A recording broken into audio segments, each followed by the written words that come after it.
So Joshua Reynolds was the leading portraitist of 18th century Britain. He was also the founding president of the Royal Academy.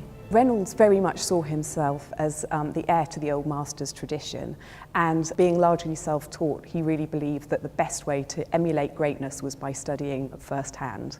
And so he amassed one of what would become, by the time of his death, one of the greatest collections of paintings, sculptures and prints in 18th century Britain.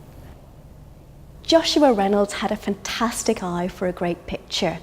I'm here in the National Gallery's conservation studio with Giovanni Bellini's Agony in the Garden just before it's hung in the Painter's Paintings exhibition. When Reynolds bought this painting, he thought it was the work of Bellini's brother-in-law, Andrea Mantegna.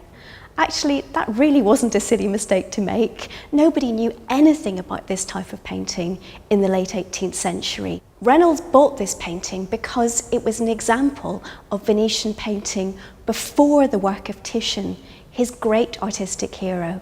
But what he got here was one of the greatest 15th century Venetian paintings anywhere in the world, combining emotion, landscape, and skyscape in a way that only Giovanni Bellini has ever been capable of.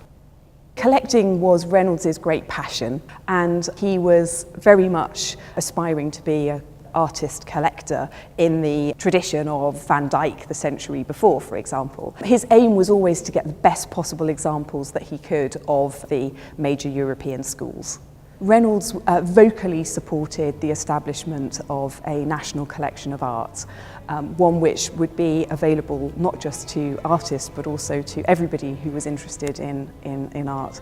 And although he didn't live to see the foundation of a national collection, his great friend Sir George Beaumont, with whom he shared a great passion for British painting and the Old Masters, was one of the principal founders of the National Gallery. I think Reynolds would be really pleased if he could see his portrait bust displayed here at the National Gallery alongside the great British painters and also the Old Master painters that he so admired, including Michelangelo, Raphael, Titian and Rembrandt.